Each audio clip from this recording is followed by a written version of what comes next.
Shalom, giving all praises, glory, and honor to Yahweh, Bahashim Yahushai, Bahashim Marakah Kodash. All praise, glory, and honor is due to Yahweh, Bahashim Yahushai. Double on Shell Apostles, great millstone, and do rule well. Peace, love, and blessings also to you, brothers on the highways and byways, giving all diligence, make your call and election sure. And also blessings to the very few group of sisters that are listening, learning, and believing. I'm that fellow Labor Kanakla, coming at you once again with another lesson. Lord's will through the spirit and power, Yahweh Shema Shai's lessons edifying and exhorting. And this will be another a current World War III update. If you've been watching or listening, an attack was just carried out and it killed over in the Middle East. I forget exactly where.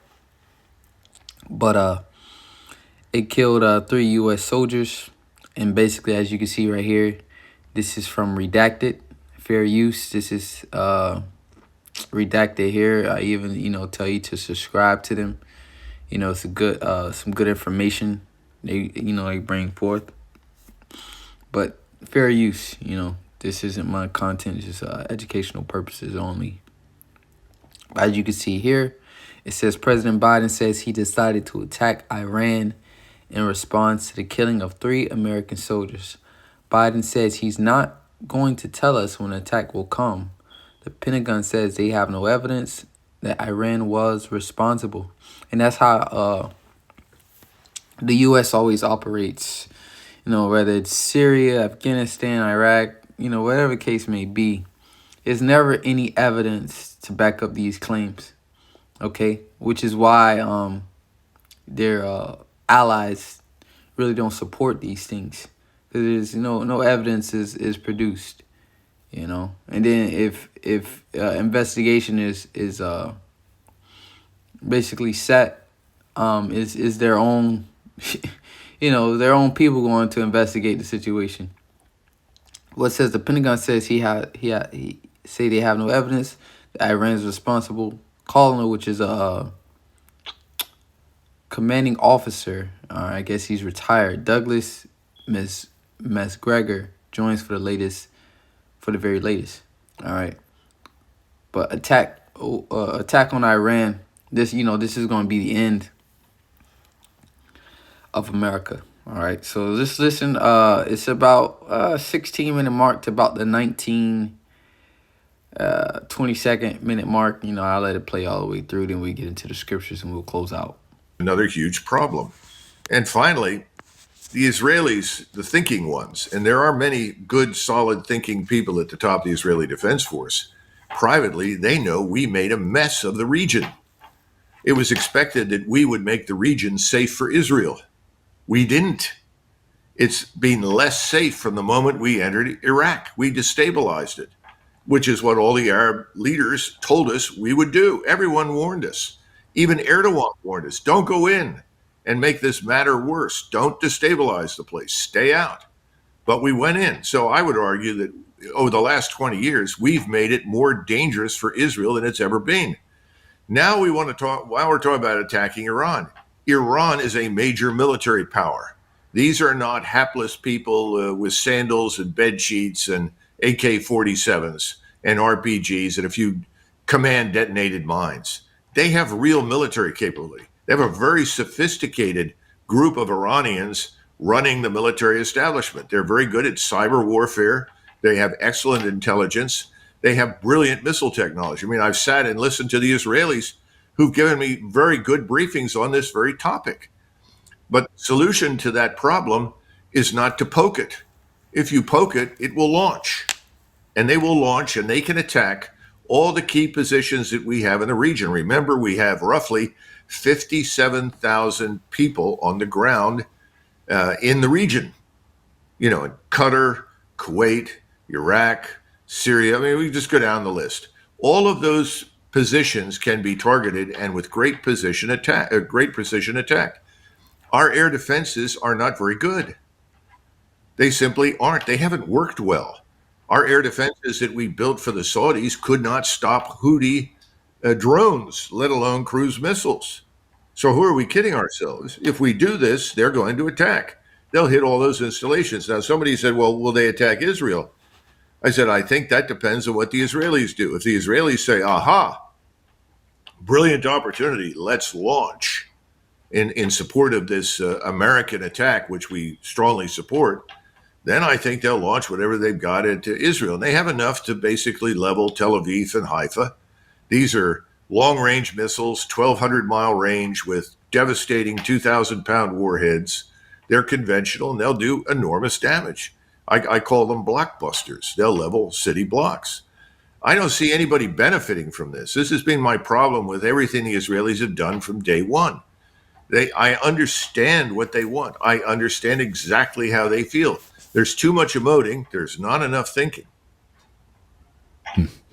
Well, the military-industrial complex will make a lot of money off of this. Well, we don't have strong air defenses in these regions, so we really need to spend another $200 billion to shore up our air defenses in the Middle East to protect our American forces, our 57,000 forces that are in this region. So that's what you'll have the Warhawks in Washington doing. You can't lose sight of something very important, Clayton, that no one brings up. If we get involved in the Middle East this way, we're going to have at least a two-front war, maybe a three-front war. Obviously, the Russians are not going to watch Iran go under. They will prevent that. They will supply and assist and advise. If push comes to shove, they'll join, but they won't try to join. They'll try to stand in the background and provide the Iranians everything they need. The Chinese will do the same. If the Russians get involved, the Chinese may ultimately get involved because they're desperately dependent upon the oil and gas that comes out of the Persian Gulf. They're not the only ones. If the Straits of Hormuz are closed, if the Gate of Tears is closed and the Suez Canal, it's going to be hell to pay economically at home and all over the world.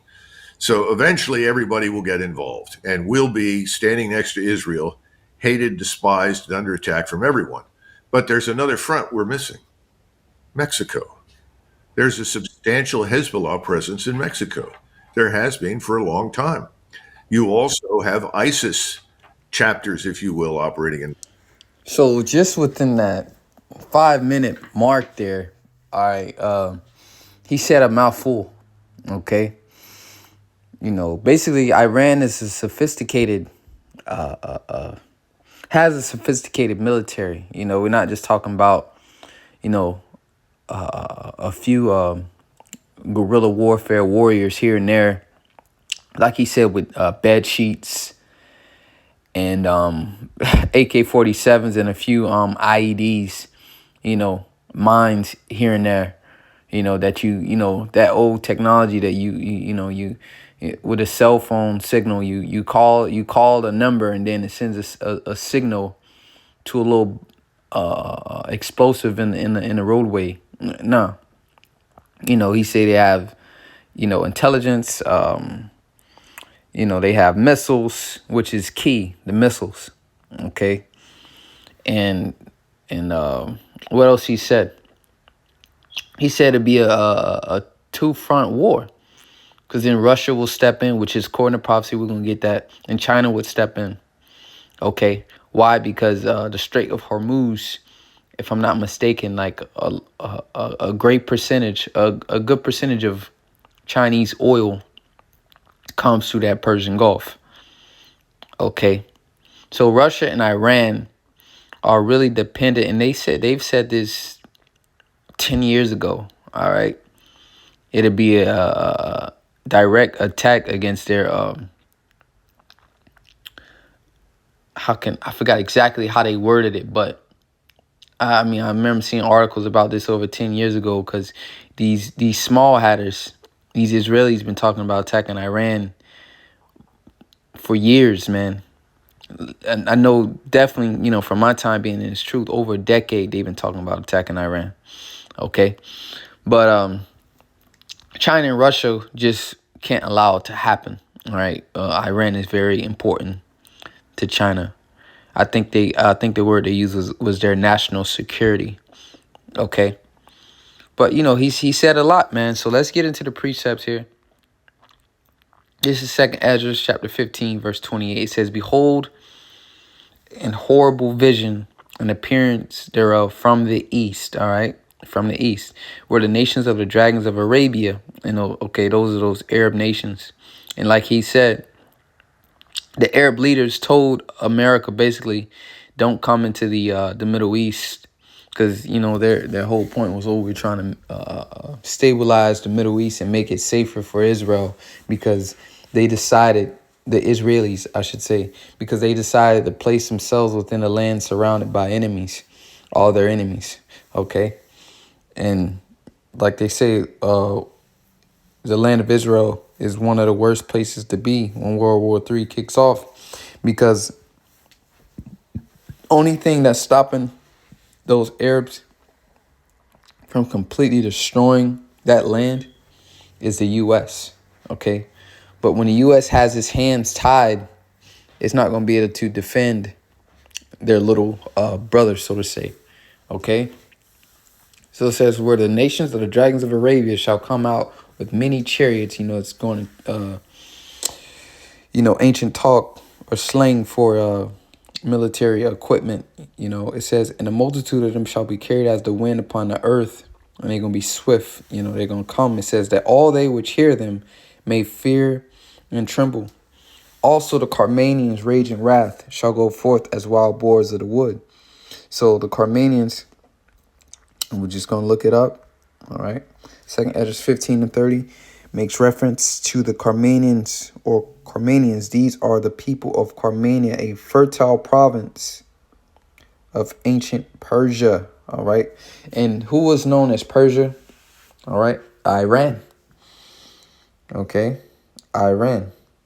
It says it is situated on north shore of the Persian Gulf, modern Kerman. It is a mountainous region separated by desert from Persis, SW, part of Iran, or Persia. Okay, part of Iran. So here it is. The scripture's on point. All right, the scriptures say none shall want her mate. So the Bible is the only thing speaking in these last days. All praise, glory, and honor is due to Yahweh Bashim Yahushua, the God of Abraham, Isaac, and Jacob. Okay, it says, also the Carmanians raging in wrath shall go forth as the wild boars of the wood, and with great power. All right, and that general, that commanding officer, he stated they have great power. Okay, it says, and shall they come and join battle with them? So they're going to join battle with the Arabs, and shall waste a portion of the land of the Assyrians. All right, and that's talking about America. Okay, it says, and then shall the dragons have the upper hand. All right, the Arabs, remembering their nature.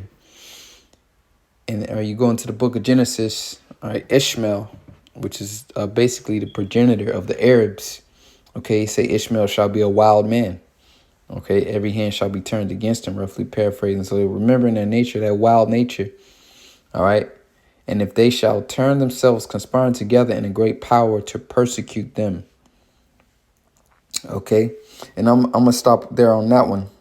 But you see that alliance between the Arabs and Iran to come up against the Assyrians, which is talking about America. Okay. So let's go to, he said a lot. Yeah, Ezekiel 38. So basically what he said, it'd be a 2 to 3 front war if we attack Iran because of Russia and China. So this is Ezekiel 38, verse 1. It says, and the word of the Lord came unto me, saying, Son of man, set thy face against Gog, the land of Magog. And that's talking about Russia today. It says, the chief prince of Meshech and Tubal, and prophesy against him, and say, thus saith the Lord God, behold, I am against thee, O Gog, the chief prince of Meshech and Tubal, because the Russians are also Edomites as well. So the Lord is not with them. He's just going to use them as a tool, the main tool, all right, the catalyst to bring forth the destruction of Babylon the Great, aka America. It says, I will turn thee back and put hooks into thy jaws. And as we always broke that down from the elders on down, all right, the Lord has turned Russia back to that old Soviet era, okay? That Cold War era when Russia was a threat, man, okay, to the U.S. and its European allies, So the Lord's turned him back, Putin being a catalyst to that mindset. It says, and I will bring thee forth and all thy army, horses and horsemen. Okay, and once again, that's ancient slang. I'm going to use that term for modern military equipment, whether it's tanks, Humvees, planes, warplanes, etc. It says all of them clothed with all sorts of armor, even a great company with bucklers and shields, all of them handling swords, all of them handling weapons, okay, because the sword is a weapon. It says Persia, okay, Iran, Ethiopia, and Libya with them, all of them with shield and helmet, all right? Gomor and all his bands, the house of Togomor, and that's talking about Turkey, of north quarters and all his bands, and many people with thee. Be thou prepared, all right? I'm going to read this in the NLT, the 7th verse. Get ready, be prepared. Keep all the armies around you mobilized and take command of them. But the point I want to get at, I'm going to jump back to the KJV. It says, and be thou a guard unto them. So definitely, if you attack Iran, okay, you're going to have guaranteed a two-front war, okay? And then, I'm not even going to, it's prophecy. China is going to intervene because it can't allow Iran to be destabilized. It's going to hurt them, okay? And you already know China been, since America, came into power, China's been itching to be the next runner-up, okay? So, that's that, man. He said a lot within those 5 minutes. And this Third World War is going to be the end of Babylon the Great. Matter of fact, I had a precept I wanted to get out, Revelation 9. We'll close out with this one.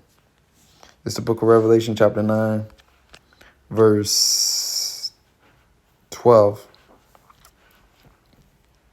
One woe is past, First World War, and behold, there come two woes more hereafter. So 2 more world wars. World War II has already passed. All right.